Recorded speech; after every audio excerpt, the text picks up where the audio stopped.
Welcome back.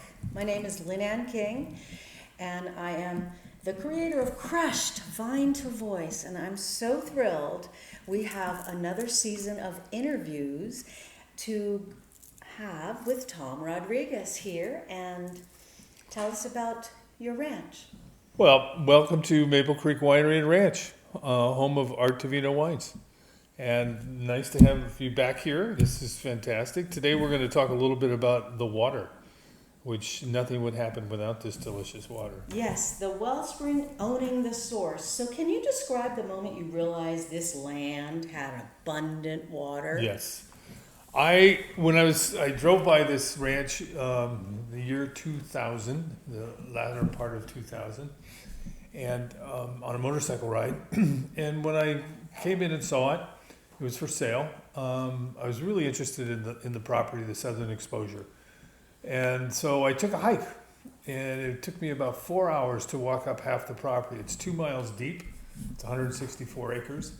And the water was abundant. Maple Creek starts in the spring above the property on the Yorkville Ranch, and it flows all year. And it took me 4 hours to just walk the creek. And then when I went off the creek, I ran into some springs. So over the years, I've discovered there's 7 springs on the property, and I have 2 wells that are only 55 feet deep, and even during the drought years has not changed the depth of the well. The quality of the water is amazing. I had it tested before I purchased the property, looking for boron and iron and things like that would not be good for grape growing. And as it turned out, the inspector asked me for another sample, and I said, "What for?" And he says, "I couldn't find anything yet."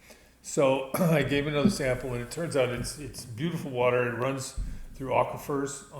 Apparently, the old timers tell me it comes from Oregon underground, but by the time it comes here, it's incredibly sweet, delicious water. And I've, over the years, because of the drought, I've tapped into and built spring boxes and held the water in underground. So I wouldn't be losing the water because it bubbles up out of the ground and some of it goes right into the creek. So it's fantastic. I'm very blessed with water, and water is the future, as we all know. And how has having your own water sources changed the way you care for this land? Well, that's a good question. When I moved here, we averaged about 85 inches of rain a year. Then I've been here 24 years, the last 6-7 years, we've had the drought years where we were 19, 20, 23.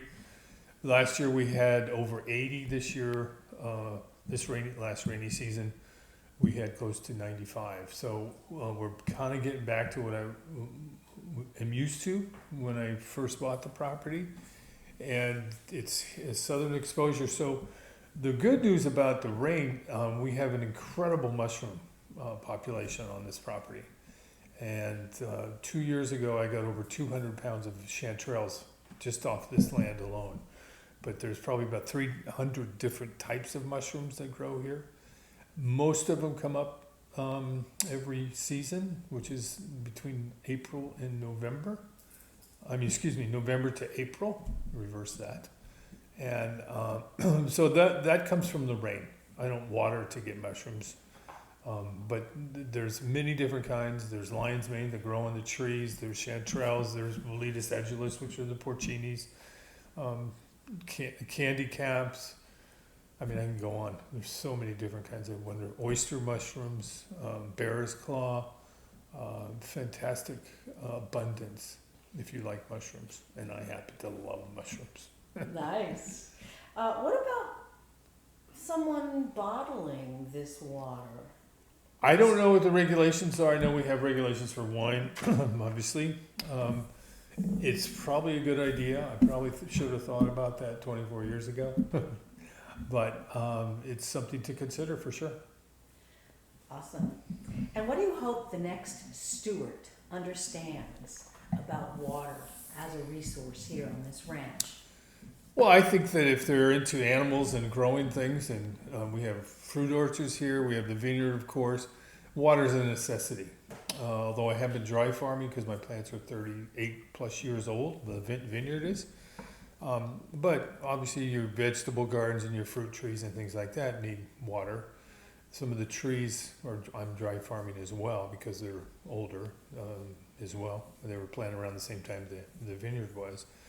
But, you know, water is important for growing things. So we do have a lot of natural water, but the irrigation water that we use in our garden and our flower beds and things like that is plentiful. So I would hope that somebody has that sort of awareness and loves to grow things, because it's the perfect southern exposure. You have all day sun. It's perfect. Well, great. Okay, well then that's a wrap. That's about water. Stay tuned. Thank you for watching Crushed, Find a Voice with Tom Rodrigues. Cheers.